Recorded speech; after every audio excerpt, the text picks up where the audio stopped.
Okay, cool. I love that little lady's voice. Jesse and I make fun of it every single time we do the podcast. So thanks everyone for coming. Good crew here. I love to see all your smiling faces. And this group chat, this MCC group chat, the idea was brought, actually, Kirsten, raise your hand. She put the idea out there. I did St. George and I did a little video and chatted about triathlon being an anchor for your life. And she really wanted me to expand on that and for us to come together as a team and share that topic and talk about possibly what that means to you, people's different avenues, all the different, things that go with having triathlon in your life and what that means to you, and the difference, the different tools that we've all developed and all of those things. So thank you for the idea. And I have some really specific things that I did a really ghetto little diagram. You guys will laugh at this. Nice. That I'm going to base off of. I'll take a picture of it and post it later. But I was just scratching. I love when I have any ideas, I always scratch them down, literally old school, like chicken notes on a piece of pen and paper, and then end up going, more refined and fancy from there. So I'm going to go ahead and let Jenny in and Winter in. Welcome them to the group. So this is actually a topic that is very near and dear to my heart, and I'll share a little bit of my story without taking up too much of the time. Hey, Jenny. Hey, Winter. Hi. But so why this topic is so near and dear to me is when I started triathlon, I was in the show jumping world. So I was in the show jumping world, and that's all I knew from 9 years old until I was 26. That sport I loved, and I did at an elite level. However, the lifestyle that the show jumping world wasn't a great lifestyle that I felt like long-term was going to lead me in a direction that felt good for me. And I also have a history in my family of alcoholism and all kinds of issues. And there was all kinds of things going on in my family. And those two combined, that history and the show jumping world, I kind of took a step back when I was about 26, and I said, this isn't really the direction I want to see my life going in. And I was working out in the gym already. I was doing some running, and I met some people at the gym that did triathlons. They asked me to come to the local triathlon club in Calgary, Alberta. And once I was there, I realized really quickly that these people were my people that I wanted my life to go. That's the direction I wanted my life to go. And I could see that they were healthy, they were happy, they were motivated, they had a good community, they made good decisions in their life. And I thought, well, and I wrote a big article on it a number of years ago called Being in the Right Room. You can find that on my website. And I thought, if I just keep showing up at these practices and around these people, I can see that my life is going to get better and better. And that was really, really important to me. And that was a real turning point in my life, because it could have very easily not gone that way. You always are, the classic saying of you become who you surround yourself with. And even though I was in a successful sport that was a good sport, the environment, the social environment that was involved in that sport, I could see it was based on my history and my family history that was going to go in a really poor direction. So I started triathlon not because I thought I could be fast, definitely not because I thought I could be a professional, but because it was important to me to make sure that my life went in the right direction. And just like anything, when you have mentors, coaches, those, communities, you keep putting yourself in places where whatever direction you want your life to go in, that's where you keep showing up. And eventually you learn those habits, you eliminate the bad things from your life, all of that stuff.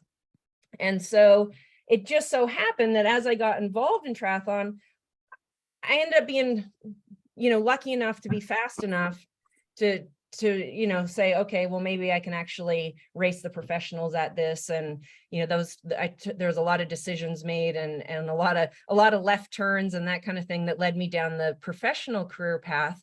And then retiring out of the sport and then coming back to it now as what I call an amateur or master's athlete, and post-career as a professional athlete. And each one of those stages has very different paths and thought processes, but always I come back to that. That's why I call it being anchored to this sport. It's an anchor to your life.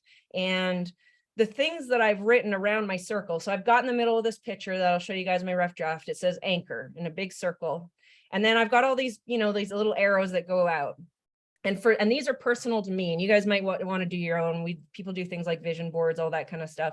But mine, as I just was like jotting down stuff, just shooting it out there, it was like, it became an anchor because it influenced my decision making. So decision making meant I was going to go to bed earlier. I was going to set up a routine. I was going to get up earlier. I was going to not want to drink any alcohol because I had to physically exert myself and I wanted to do well at it. I was going to make better food choices. I was going to learn new things. I was going to be challenged. So decision making was influenced.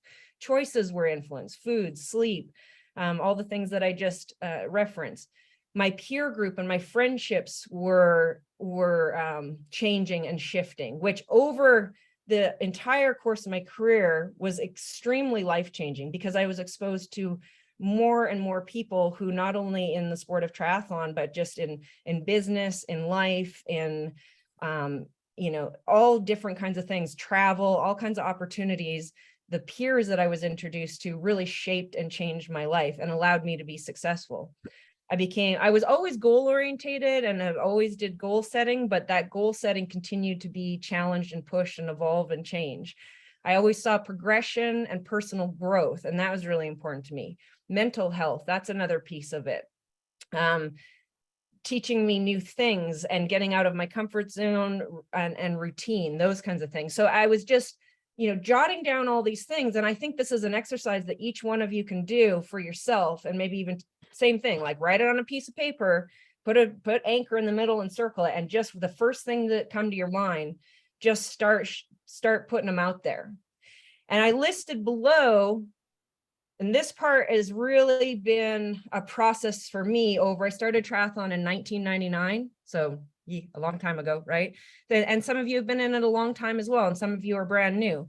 But the main thing, and as I talk to different, whether it be peers in the sport or people just, new, these kinds of things, is it evolves and changes. It's always going to be evolving and changing. So I think that's what's special about our group. I have so many people that I've had the pleasure of coaching for a really long time, because it's more than just a swim, bike, and run program, right? We're people that, for all of these different reasons, whether it's mentally, physically, professionally, socially, it's constantly challenging you and you're constantly changing and developing. You always have that route that you go back to, but you're always growing and changing. So for me specifically, what I mean by that is I'm never going to see the speeds and times and numbers that I did when I raced professionally. Those are behind me. Those are my best days. And I was able to give everything I had into being a professional at the sport and get the most out of myself. And those performances are behind me. So I'm no longer looking at my training and my racing as, well, why am I doing this? Well, it's certainly not to go faster. I know I'm not going to go faster, right? So now that's okay with me, because the anchor, that middle piece, and then all the things that jot off of that middle piece are what really continue to push me to grow and change. There is still growth and change. It's just often mental, personal, emotional. Like for me, coming back to a race, it's little things within myself, showing up for people who are really important to me that just would like to share that day with me. That's really important to me, and we get to be out there and share that experience together and grow in our friendships and our connections and bonds, and overall just really pushing yourself, outside of what you would be if you just stayed at home and you did your daily routine. So those kinds of things are really important to me. And I think the part, I had a conversation before I open up the floor a little bit more and start asking questions and asking you guys to share. The one thing that I think, and I've had these conversations with other people that got a little bit derailed since COVID that I've noticed. Remember, I get to see a lot of people in a lot of different, situations. For a lot of people, even including myself, is the piece of taking action and staying committed has been interrupted in just people's, people started, the COVID hit and people started to question maybe why they're doing this, and they haven't stayed anchored to what is important to them about why they're doing what they're doing. And then it became easy to no longer take action. And I don't know if it became fear-based, and also became easy to not stay committed. So one of my goals has been personally myself, that anything that I say yes to, I have to take a very clear action on it, and I have to stay committed to it.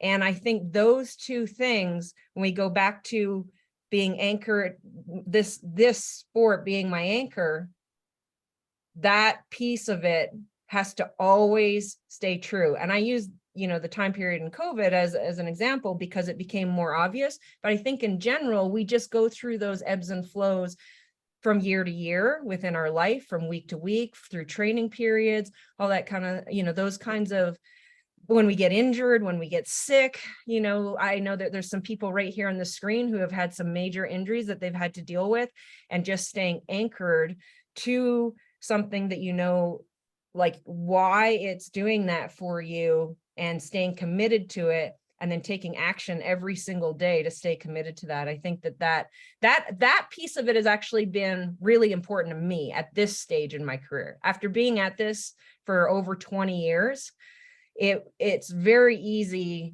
to miss that piece. And that is a commitment I made to myself at the start of this year. I said, whatever I say yes to, unless I'm like run over by a truck, I have to take action, and I have to stay committed. So, and for other people, it might be different.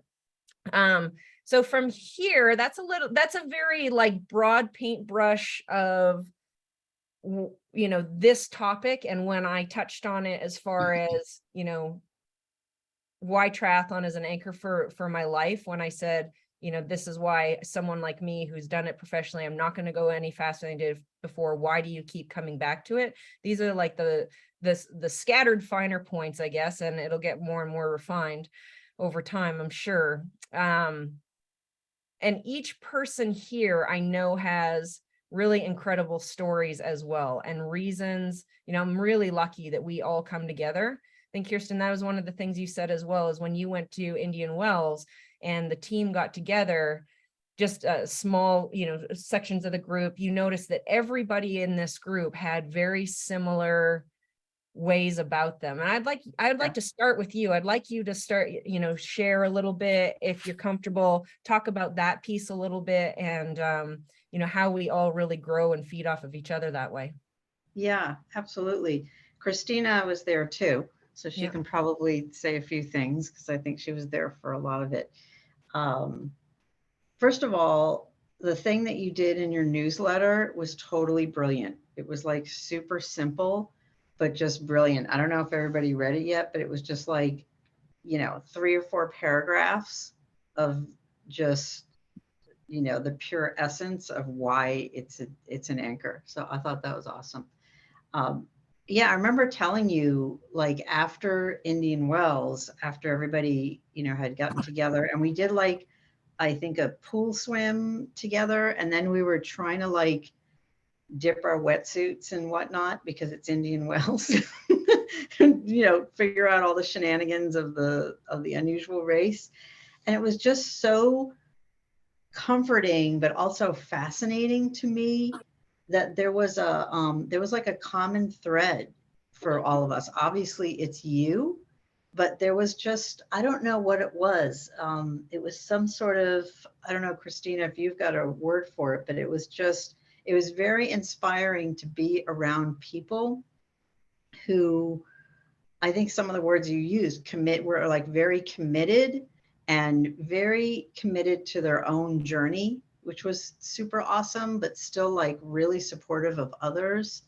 And there was just just an amazing like feel to it, to just be around those people. And I feel like that's a big part of the whole triathlon as an anchor thing, is the people, because if you're going to do triathlon, there's all these things that you will have in common with people. Like you have to keep your commitments, you have to, be working on yourself, you have to eat clean, you have to do all of these things. So automatically you've got this like cool group of people. But then when it was like all of the Maryland people, it was like even cooler. It was like this extra, and it wasn't like a sameness either. We were all very individual, but I don't know. Christina, do you have any like description for what that was? I don't have a word for it, but I feel like one thing that you do really well, Marilyn, is you attract really just amazing people like into your orbit. I think it's because of your personality and talking about that anchor. And I just was thinking about that when you were talking about your anchoring, that your anchor attracts just really, really cool, really interesting, really welcoming people. Because like Jenny, you were there at Indian Wells too. And I don't think we've never met in person. Like we've met on these calls, but like as soon as I saw you, it was like just instant like connection. And Kirsten, like we were all just like buddies. Like it was amazing, Marilyn. Like we were all just like, it was like we had known each other forever. And we were like, oh my God, we're doing this. This is so much fun. This is so cool. And we're all like, we all have very different levels, all have very different skill sets, I'm definitely back of the packer. So, everybody was like done 2 hours before me. And so I was like, everybody had gone home and changed and showered and everything before I finished, but having everybody like, doing the swims, the pre-swim together and stuff, but, and then having everybody cheering, at the end and seeing me, it was a really phenomenal and very special, like you were saying, Kirsten, but I think part of it is just that, thinking about that anchoring and that idea of bringing in like-minded people, that like if we stick to our commitments and we stick to our goals, that helps us attract people that enhance that experience. Like, and that's one thing that, that I think this team does really well, is like, I think any of us who would see in any situation, if we would see one another, it would just be like an instant, like, oh my God, I've known you forever. Type situation. And I think by having that mindset, we can each also start to attract those types of and create those types of communities and things. Hopefully you felt like that too, Jenny. Yeah. Sorry, Jenny, I saw you there, but I was like looking at Christina for some reason. No, I agree with everything you guys have said. I think the like-mindedness is probably the one thing that sticks in my mind the most as to being the draw. You want to align yourself with people that you want to become or that you want to be like, and it works out really well when you think that way as well. so the people that enjoy the same things you do and that I do and are there to support each other and encourage each other, that's what makes it special, for sure. And I think that also what's special, I got to experience in my career is that, when I did make that decision to want to race professionally, and I knew, it was going to take a certain commitment level. My coach was Scott Molina, as you all know, and he invited me down to New Zealand, and immediately I was put into a group that was the same sort of feeling. It was him, it was Gordo, Justin, Klaus Bjornling, Bjorn Anderson. We all thought the same. We had the same, and they cultivated that culture as well. We all worked very hard. We had fun. We had a great sense of humor. We were all encouraging of one another. We were all very transparent and real. Like when it was hard, it was hard. And there was no breaking each other down. There was no phoniness. There was just a pure commitment to all be understanding that you're going to go through ups and downs, and it's going to be hard, and it's going to be full of joy, and it's going to be full of challenges, and it's going to be full of victories, and we're all going to be there together. There was years ago, this classic photo was so awesome. It was, we'd all been training together a lot. Cameron Brown was part of the group as well. And Klaus and Bjorn were at the Ironman New Zealand, and they had both kind of exploded on the run. And Klaus was typically like a 2:42 runner. He was one of the fastest runners in the sport at the time.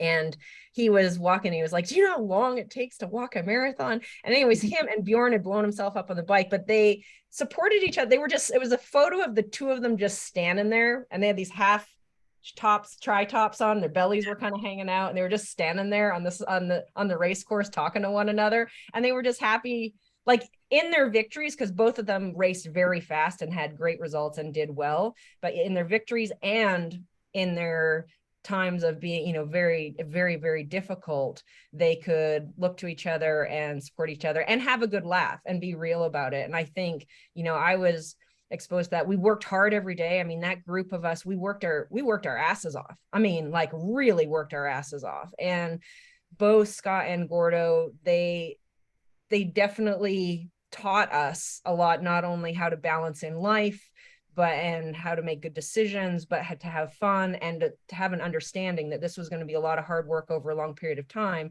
But what you got out of it was amazing. And it just, so for my professional career, I was, you know, really privileged to have that experience and travel around the world with them and live with them and race with them and learn those things. And, you know, there would be times we'd be on some long, you know, 6-7 hour ride, and we'd stop at a like cookie time or something, and Scott would look at me and go, these cookies are delicious, but you can't have any because you got to win your race. And we'd have a joke about it, and he understood how hard that was to not be able to do that. So little things like that kept it fun, but kept it real on how hard it was going to be, for sure. So yeah, Michael, I'd love for you to share. You have been absolutely a rock. Michael has had foot surgery in the last year, and at no time, even though there's been up and down, at no time have you ever wavered that this, you know, the commitment to the lifestyle for the reasons that are important to you, and you're coming, you know, you can, and the patience and the trust and the ability to, you know, you're coming back, you can see it just getting stronger and stronger and stronger. So I'd love for you to, if you're willing to, share a little bit about that. About staying with it when you can't do what you want to do. Yeah. Yeah, it's been hard. I mean, today is 4.5 months since plantar plate reconstruction surgery. Not knowing if I was going to become a aquathon athlete. I've never done one. Is that what you call it? Aqua bikes, yeah. Aqua bike, yeah. Which I really don't want to do. But I ran 2 miles this morning on the treadmill with my wife calls it the lever diaper on. But you know, so I think I've just been trying to stay head down, do what I can do. At the beginning, it was just weights and upper body stuff, but I think that's translated to helping come back stronger now.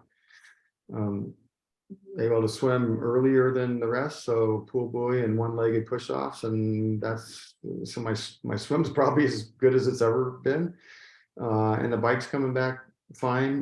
The run's got obviously a lot of ways to go still, so yeah, I mean, until the PT guy says, you know, you're injuring yourself by trying to continue to run 2 or 3 or 4 hours, I'll keep at it. What was the number one thing that you stayed grounded to mentally through this entire time? When you woke up every day and it, you know, it was good, it was hard, it felt, you know, maybe like a million miles away, any of the above. Was there like one specific thing that you stayed really close to?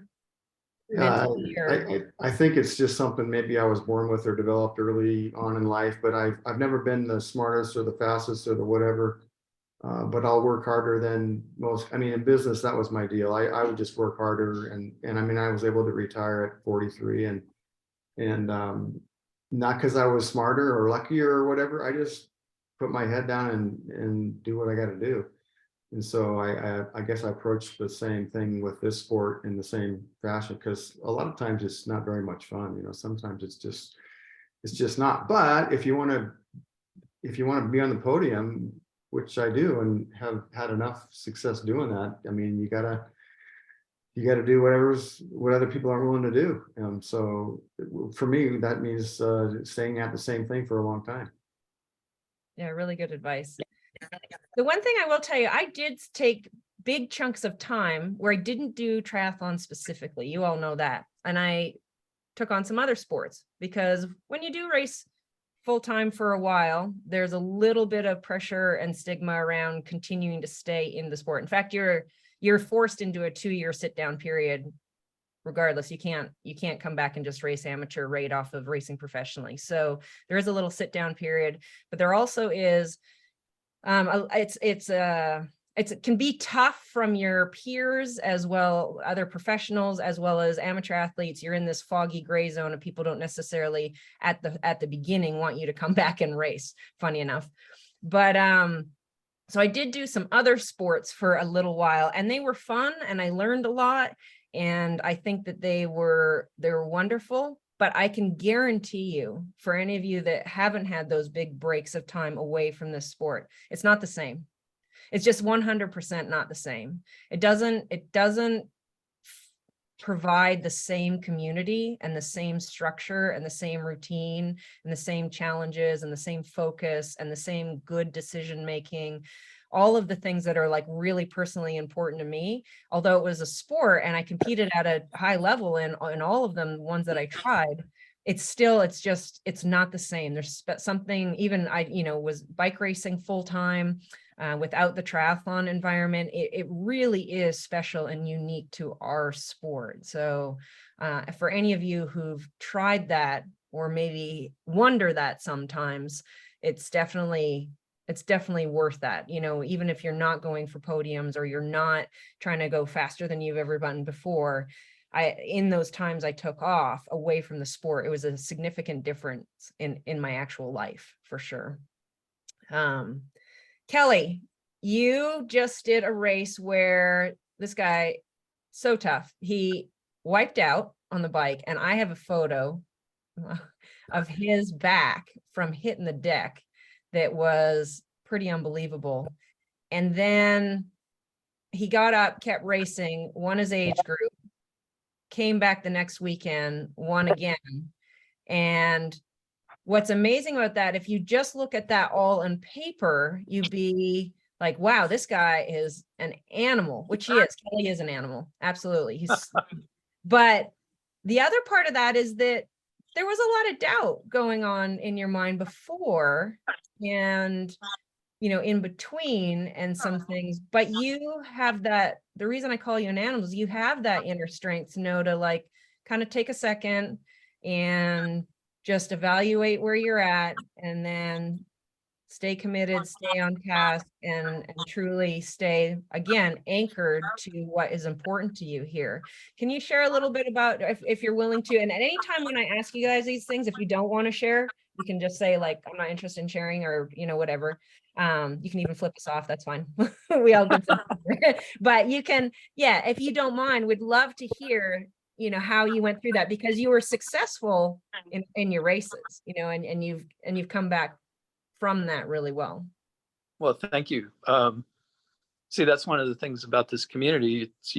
Being called an animal is a compliment, and you can flip each other off, and it's all understood. But no, thank you. I appreciate it, Marilyn. And I did have my first ever real bike crash, at the start of an Olympic bike, a mile in, and it hurt. And I was, I had a lot of road rash, and turned out I cracked my helmet.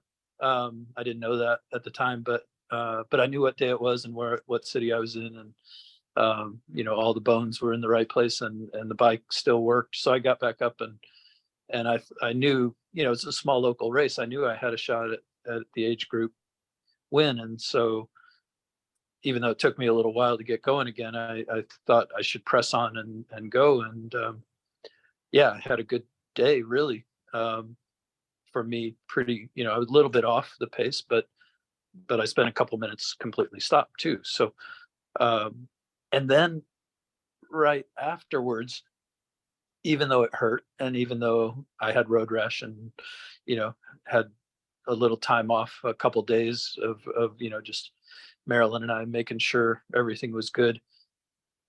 I saw a duathlon, and I don't want to be a duathlete either, but um, but I saw that the next weekend there was another little local race, and I knew that my schedule would fit getting to the race, and I wanted to do it, and I had never done a duathlon, run, bike, run, 3 miles, 15 miles, 3 miles, and so I talked to Marilyn, and I was like, yeah, let's do this. And Marilyn, as usual, was right. My race, the first race, helped me be fresh and ready, and fairly, for me, speedy for the second race, and it went really well. But I definitely had moments after the crash while I was on my bike during the Olympic race, and in the next couple of weeks, where I thought, what am I doing? And I have great excuses for quitting, which, right, we all keep a list of those handy. And my knee hurts. But yeah, I did question whether it was the right thing to do to go on. But then you have a good experience, a good workout, you hit some numbers that you're looking at with your coach, or you go meet with the training group and have a good day, and you realize it's just a good thing to do, and the right thing to do, and it's fun, and all the other people who don't show up, they don't get to experience what we do, and so I haven't quit. Awesome.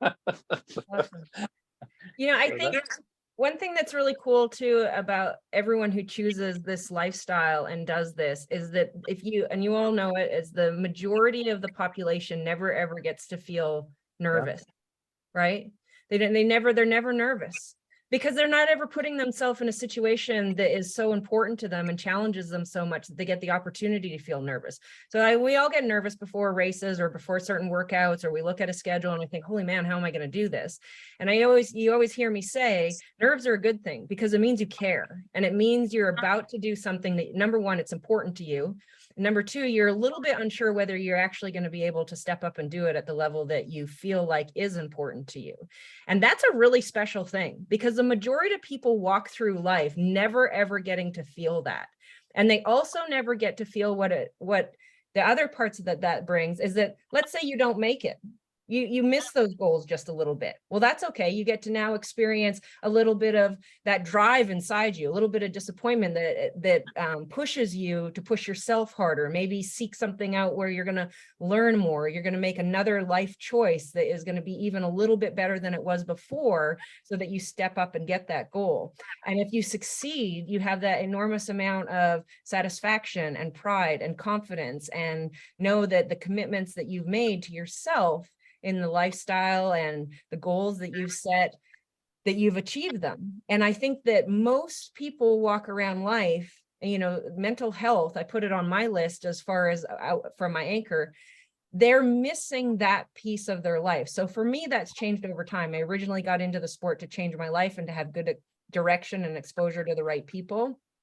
I was able to race professionally. That allowed me a lot of opportunities, that kind of thing. And now these other markers are really, really important to me, that I continue to find improvements, little improvements within myself, week to week, day to day, that most people just don't ever get to do, right? They just aren't ever really exposed to that. Ben, I would love if you're willing to talk a little bit about St. George. We were warming up that morning. We were walking, we got off the buses, and we're walking to Ben is amazing. He is so committed to the schedule and lifestyle. This guy does workouts at like 11 o'clock at night when his family's asleep. And actually, yesterday, Nicole had texted me and said, I might not get my run. And I said, what time is it? She goes, 7. I said, well, if it's 10 o'clock, it might be too late. And the first thing that popped in my head was Ben does his workouts at 11 p.m. after his family's in bed and work's all done. So Ben and Nicole are good to connect To here. be fair, Yeah. I have worked an 11-hour day and was still Yeah. at the office when I sent you the text. I know.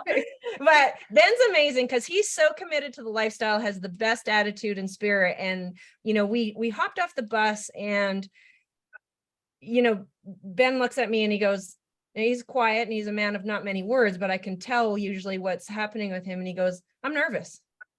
And I think I said to you, that's good. You're going to be okay. This is going to be a good day or something. We had just a little exchange and you warmed up and I mean, you crushed the race. You had an absolutely amazing race. And if you're willing, I'd love for you to share about that a little bit. Yeah, sure. I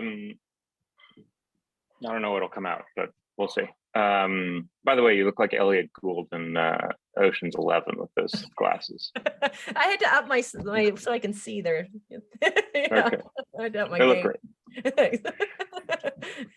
great. So I have anxiety. I sort of blossomed in my 30s.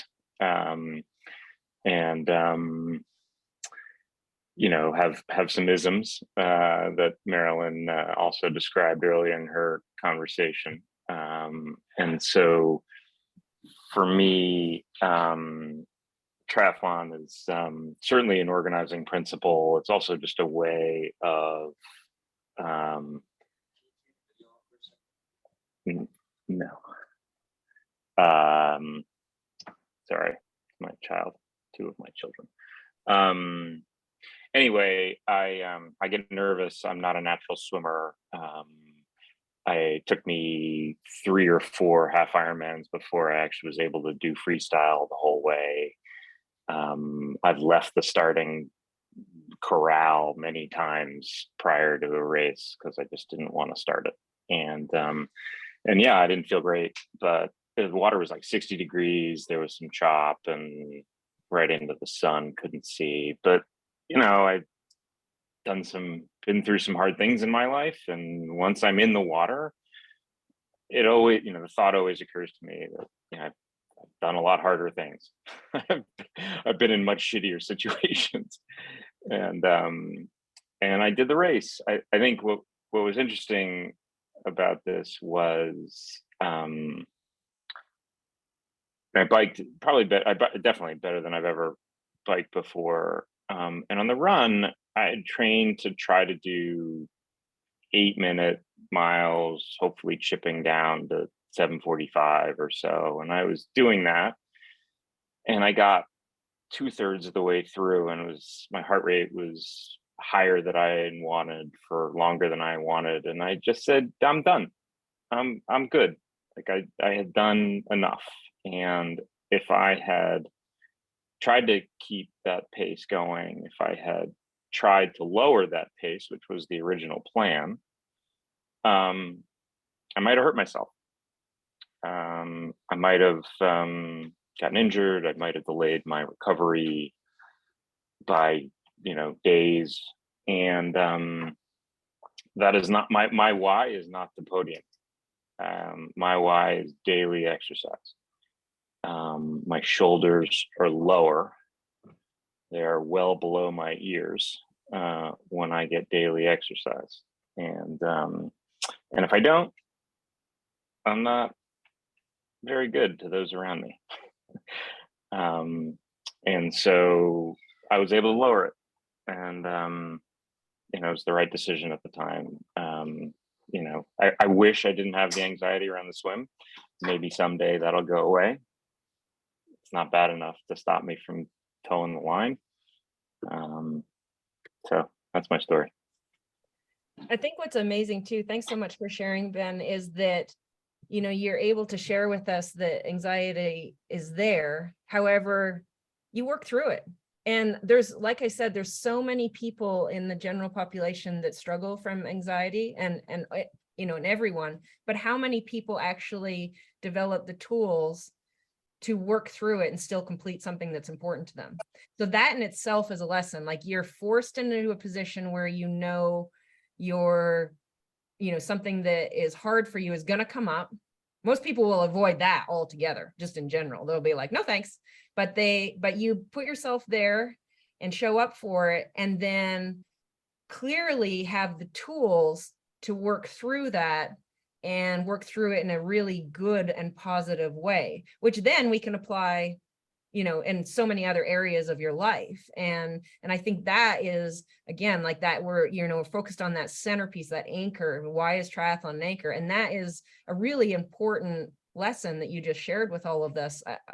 And I think so many people, again, aren't given the opportunity when they don't commit to something as hard as what we do to ever work through that stuff. First, to even be brave enough to show up and face it. And then two, to have the skills and the ability to work right on through it, right? And we've all experienced that, where there's something that we do within triathlon that is hard for us or that we're worried about. And then we realize we have this tool set to work through it. And I think what's special about us is that we seek out situations to kind of probe that hotspot, right?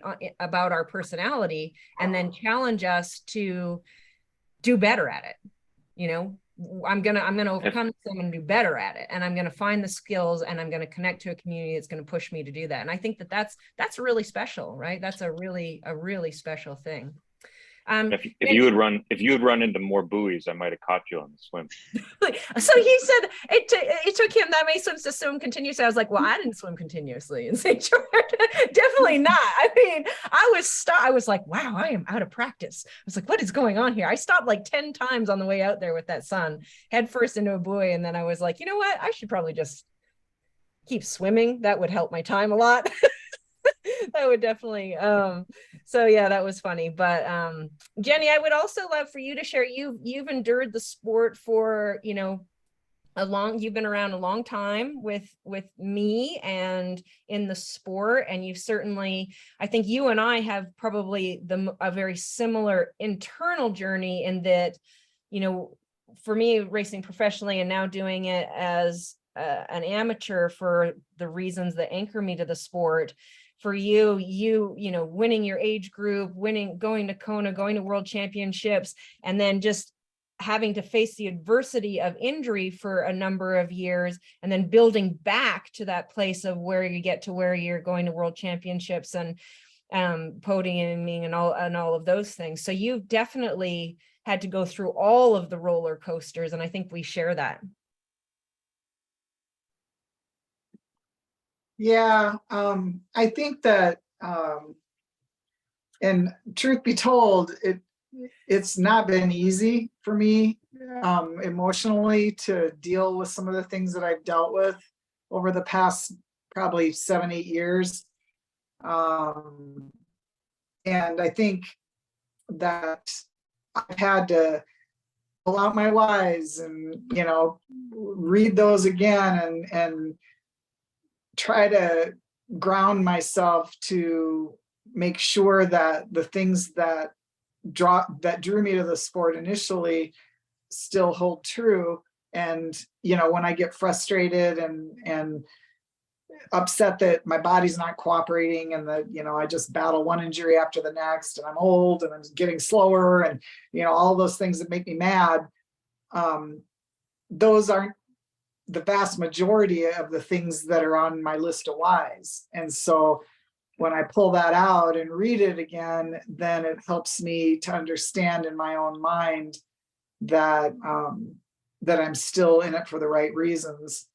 I was competitive for a long time, very competitive, and I have that competitive nature just innately in me. I've always been an athlete, and I've always been competitive, even in things that weren't athletic, in business and just in life. And so that's been a little bit difficult for me to try to claw my way back and not be competitive all the time in my age group and that type of thing. And that's been frustrating. But as I evaluate in my own head the reasons why I was drawn to the sport initially, that wasn't the reason. So I think that I just need to, remind myself of that. And I think too that I've learned in the last 5 years that to just keep plowing ahead and at your own detriment probably isn't the smartest thing to do. And I was sick a lot and ended up in a lot of situations, probably mostly because of stress at work and then still trying to train at a high level and that type of thing. And so, I have battled a lot of emotional roller coasters these past several years, trying to deal with all that and trying to get my head on straight. Fortunately, I'm not working anymore now. I retired, so things have gotten a lot better in the last year, and I can focus on, doing the right things to get my body back in shape and like the other gentleman that was talking, he talked about doing the things you can do, and that's what I'm doing now. I can't run still, but I can bike and swim, and so I'm just focusing on that, and I'm swimming better than I ever have probably right now, so that's the good news. And I actually don't hate getting in the water anymore after 2.5, almost 3 decades of staring at the pool every morning thinking, oh, I don't want to get in there, it's too cold, it's too cold. Now I just jump right in. So that's a new revelation that's just happened in the last year. Awesome. So, Yeah. but yeah, so I mean, I think, focusing on the things that I can do and just being fit and strong is important to me, and you don't have to do swim, bike, run to do that, I guess. So, Yeah, and I think the one little golden nugget that I feel like you said in there is that by being involved in the sport and the community continues to push us, no matter where we're at, to make good choices for ourselves. And that is something, again, that I think is special about being involved in a sport like this and being surrounded by people that support that. Because it can be as little as you consistently go to bed at, an hour that you're going to get good sleep. For all of us, that's different. For some people, it's 8:30, some people it's 11 p.m., but it's consistent. You have a routine that works for you, and you wake up and feel good. You make good decisions based on what you eat. And so long-term health-wise, you're more conscious, you're just forced to be more conscious about the choices and decisions you make for yourself that keep pushing you in a direction that is good for you health-wise in the long term, right? And for some of us, John still races professionally. He's in his prime of going for results that are at a very, very high level. But even that, the decisions he has to make on a day-to-day basis are going to be well and above and beyond the normal population at his age, because he's pushing himself to the absolute to get the most out of himself in this prime time in his life. And he's going to be able to look back on that when he's in his 50s and 60s and older and say, what, I dedicated myself to something through come hell or high water and gave it everything I had. And not too many people can say that about their life and anything. This group we can all relate to that, because we come together, but most people can't. They don't say, hey, I committed myself to something for a long period of time and gave it everything I had. And I feel like for me, with my professional career, that was the moment when I knew when it was time to retire, is that I could rest at peace, is probably the wrong word, but kind of is that I knew I had done everything I possibly could and got the absolute best results out of my body for that period of time in my life. And I was content with that. I'd won an Ironman. I did some seconds and thirds. I had done well across half Ironmans. I raced professionally for a good decade. I got to travel the world. I had made some absolute lifetime best friends. I'd learned a lot, and I felt like, okay, I I still want to be anchored to the sport and love it and give back to it. However, I knew I had dedicated everything I had and gotten absolutely physically the most I could out of myself at that level. So it was time for the next chapter. And that didn't mean moving away from the sport or the lifestyle, because again, I came back to that anchor of why I do it, why I started it in the first place, and all of the pieces that go with that. And so now my performance was going to change, and maybe the goals within the performances and the day-to-day routine. My anchor stayed the same, but I knew that, okay, I'm not gonna run faster. My fastest marathon off the bike was 3:13. I wasn't gonna run faster than that. I'd done everything I possibly could, and that was good. And I was satisfied with that. I felt content with it. I was proud of it, and I was happy with it. And it was time to give back, move to the next chapter. And now the race in St. George, I was just happy. I didn't, like I'd said in my little thing, I didn't even have a watch on the run. It died in the morning. I took one. It just was very old and it died in the morning. So I didn't have a watch, and I was just happy, same as you, Ben. I was running along and I was cheering for other people, and I was happy to be out there. I just didn't want my quads to cramp. I was like, oh, I hope my quads don't cramp, because I haven't run this long in a long time. And I thought about things that, same thing in the last few years that I've gone through that have been I was like, even if my quads do cramp and I have to walk 2 miles, it's not as hard as when my dad passed. It's not as hard as when my sister passed. It's not as hard as when in the last 5 years, I had 4 other friends pass away. And I was just this, in COVID and all the other things, I was like, well, running for 2 hours and maybe even walking 2 miles is not going to be as hard as that. I'm out here with all these amazing people and loving what I'm doing and having fun and here with everyone. So I think it's, it changes and evolves. It's the fine points is that we're committed to something, to give it our all at whatever stage you're at in your career. We have a real understanding of why we do this. And then we are very lucky in our community that we all come together really like-minded with the same commitment and motivation and, dedication to this and the right attitude and all of that. So I think, really good stuff. And I really appreciate everyone's transparency. And I think that's the other thing that's special, is that I know not everyone got a chance to talk tonight. And I encourage you on the WhatsApp afterwards, if you want to share or do a little video or type things or continue the conversation.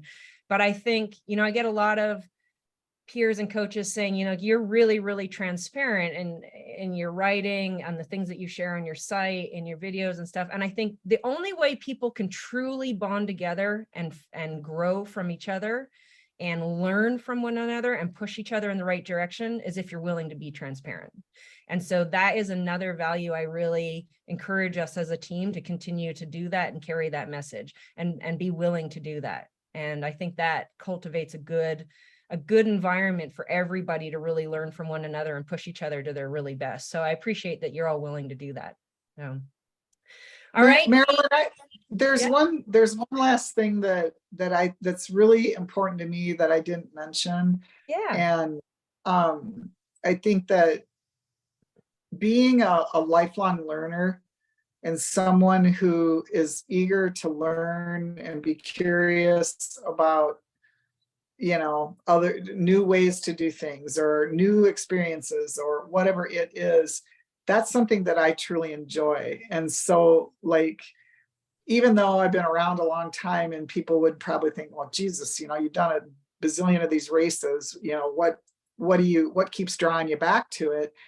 And one thing that does keep drawing me back outside of the community, which is a huge, huge motivator for me, is the fact that even though I've been around a long time, I still always learn something new, and that's important to me. And I think that if you cease to stop growing and learning, then that's really a tragedy, no matter how old you are. And so I think that that's something that's really important to me, and that why I keep coming back, Yeah. And I love like that, to, Jenny. Yeah, that's great. and I like to meet people like everyone here, because I learn something from everybody, that I come across. So Yeah, I love it's just that. important. Yeah, that's great. I agree 100%. I love that. And Kirsten? So I just wanted to say at the end, because you asked me at the beginning, but I got it. I got it now. And it's something that you said in your thing that you wrote, it's pick the people that bring out the best in you. And the thing is, when we did that Indian Wells thing, you already picked the people. So we just had like people, right? The people were just there for us because you already picked them. But it's just sort of, really evident just even in this, short Zoom. You have Ben's story and Kelly's story and Michael. And it's like people that are willing to get out of their comfort zone constantly. And personally, that's what inspires me and that's what brings out the best in me. So I think that people that do triathlon, consistently have that in them, but definitely the people that you're working with are willing to kind of continually get out of our comfort zone. Yeah, I love that. Thank thought. you. Yeah. So before we sign off here, what I'm going to do is I'm going to take a picture of my little stretch notes for you because I know none of you can see that. And I'm going to share it in the group. And I encourage you all as an exercise, if you have the chance, it doesn't take long. It took me like 10 minutes. I just put anchor in the middle, put a big circle around it. And then the first things that started popping in my mind, I did an arrow and just started writing words down. And I'm going to continue that. This isn't a complete list yet, but at least I knew right off the top of my head, like, what does that mean? What does that look like? And then maybe put it somewhere where you can add to it as time goes on, for sure. If you're willing to share, great. If you want to keep it personally yourself, totally understand that. And I think it's a really cool exercise to do. So thank you so much, you guys. Thank you for coming and enjoy the rest of your night. And we will all see you soon. Bye, team.